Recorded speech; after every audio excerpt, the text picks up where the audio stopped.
Hi boys, today எபிசோட்ல என்ன நடக்க போகுது அப்படின்றத நம்ம ஒரு வீடியோ பார்த்தலாம். இன்னைக்கான எபிசோட் வந்து ரொம்ப சூப்பராக இருக்க போகுது. ஸோ மறக்காம நீங்க எல்லாரும் மிஸ் பண்ணாம பாருங்க. என்ன அப்படின்றத வீடியோக்குள்ள போகலாம். வீடியோக்குள்ள போறதுக்கு முன்னாடி நம்ம சேனல் சப்ஸ்கிரைப் பண்ணாலும் சப்ஸ்கிரைப் பண்ணிக்கோங்க. ஆரம்பத்தில் பார்த்தீங்கன்னா ஒரு மெக்கானிக் வந்துட்டு, சார் வண்டி நீங்கள் சொன்ன மாதிரி ரெடி பண்ணியாச்சு சார் அப்படின்னு சொல்றாரு. சரி ஓகே அப்படின்னு சொல்றாரு. அதையும் அது மட்டும் இல்லாமல், சார் நான் உங்ககிட்ட கேட்குறேன், தப்பா நினச்சிக்காதீங்க, என்ன சார் 1008 மாடல் இப்போ புதுசாக வந்துருச்சு, நீங்கள் என்ன சார் பழைய வண்டி ரெடி பண்ண சொல்லியிருக்கீங்க அப்படின்னு சொல்றாங்க. உடனே ஆதி வந்துட்டு, அதுக்கான பதில் நீங்களே சொல்லிட்டீங்களே, 1008 புது மாடல் வந்துருச்சு அப்படின்னு.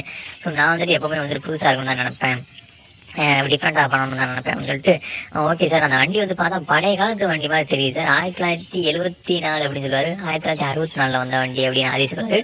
ஸோ வந்துட்டு, சார் 56 வருஷம் ஆச்சு சார் அப்படின்னு சொல்லுவாங்க. உடனே ஆதி ஸ்மைல் பண்ணிட்டு வந்துட்டு கீயை வாங்கிக்குவார். வாங்கிட்டு வந்து கீழே வந்துட்டு அந்த வண்டியை பார்க்க வருவார். ஸோ வண்டி வந்துட்டு என்ன வண்டி அப்படின்னா 1964 வந்த ஒரு ராயல் என்ஃபீல்டு புல்லட்டு. ஸோ இதை பார்த்தோன்னே வந்துட்டு ஆதி வந்து ரொம்ப சந்தோஷப்படுவார். சந்தோஷப்பட்டோம்னா வண்டியை பாட்டு ரசிச்சிட்டு இருப்பார். ரசிச்சது மட்டும் இல்லாமல் கண்ணில் கூலிங் கிளாஸை போட்டு ஒரு ரைடு போவாங்க இருப்பாருங்க, ரொம்ப சூப்பராக காட்டியிருப்பாங்க.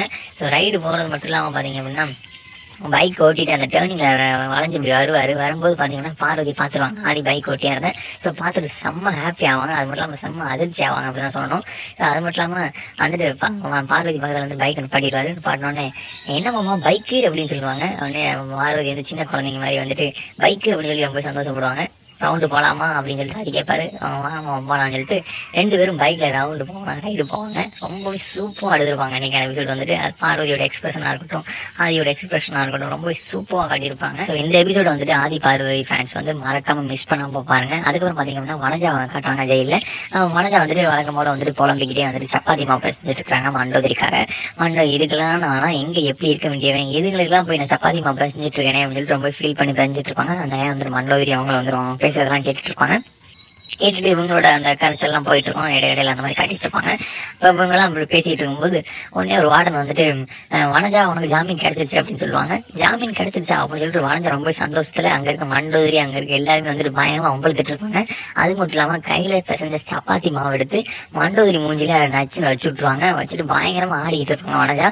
உடனே ஜாலின்னு சொல்லிட்டு வெளியே வருவாங்க. வெளியே வரும் பார்த்தீங்க அப்படின்னா வார்டன் வந்துட்டு, நீ எங்கே போகிற அப்படின்னு கேட்பாங்க. எனக்கு தான் ஜாமீன் கிடைச்சிருன்னு சொன்னீங்களே அப்படின்னு சொல்லுவாங்க. உனக்கு இல்லை, ஜாமீன் கிடைச்சது உனக்கு இல்லை, பி வனஜாக்கு அப்படின்னு சொல்லுவாங்க. ஐயோ அப்போ எனக்கு இல்லையா, ஏமா அது முதலே சொல்ல மாட்டியா அப்படின்னு சொல்லிட்டு திரும்பி பார்ப்பாங்க. பின்னாடி பார்த்தா வண்டோதரி இவங்கெல்லாம் பயங்கர கோபத்தில் இருப்பாங்க. தூக்கி போட்டு இவ்வளோ பந்தாடுங்கடி அப்படின்னு சொல்லிடுவாங்க. உடனே வனஜா தூக்கி போட்டு அடிக்க ஆரம்பிச்சிருவாங்க. ஸோ இந்த சீன் வந்து காமெடியாக போனதுக்கப்புறம் அடுத்த சீன் வந்து அகிலா டிஸ்சார்ஜ் ஆகிற போகிற சீன் தான். உடனே டாக்டர் வந்து அகிலாவை செக் பண்ணிட்டு, ஓகே மேடம் உங்களுக்கு எல்லாமே நார்மல் ஆயிடுச்சு அப்படின்னு சொல்லுவாங்க. உடனே அகிலா வந்துட்டு, அப்புறம் நாங்கள் டிஸ்சார்ஜ் ஆகிக்கலாமா அப்படின்னு கேட்பாங்க. அதுக்கு டாக்டர் வந்துட்டு, உங்கள் விருப்பம், நீங்கள் இன்றைக்கே கூட டிஸ்சார்ஜ் ஆகிக்கலாம் அப்படின்னு சொல்லுவாங்க.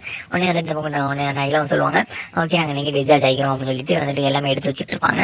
அந்த நேரம் வந்துட்டு புருஷோத்தமன் வந்துட்டு டாக்டர்கிட்ட பேசும்போது டாக்டர் இன்னொரு விஷயம் ஒன்று சொல்லுவார், மேடம் பட் ஒன் திங், நீங்கள் வீட்டுக்கு போன பிறகு வந்துட்டு உங்களுக்கு என்னைக்காவது தலைவலிக்க ஆரம்பிச்சிச்சு அப்படின்னா நீங்கள் உடனே செக்அப் வந்துடணும், நான் ஆதிக்கிட்ட ஏற்கனவே சொல்லியிருக்கிறேன் அப்படின்னு சொல்லுவாங்க. ஸோ சொல்லும்போது தெரியுது மறுபடியும் அந்த மாதிரி ஏதோ நடக்க போகுது அப்படின்னு.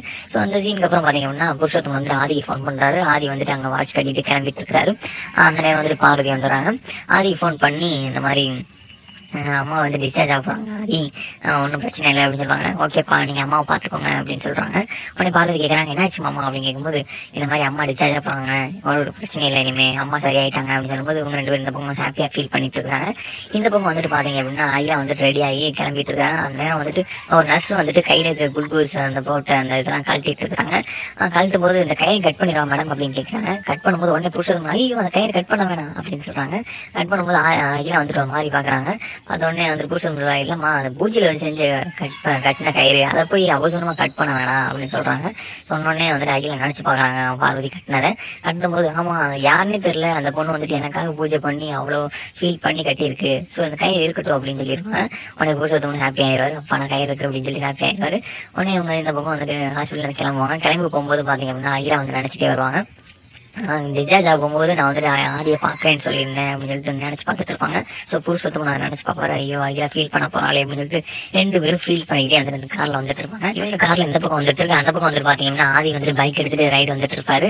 ஸோ இவங்க இந்த பக்கம் வர, ஆதி இந்த பக்கம் வர, 2மே மாற்றி மாற்றி காட்டிட்டு வந்துட்டு இருப்பாங்க.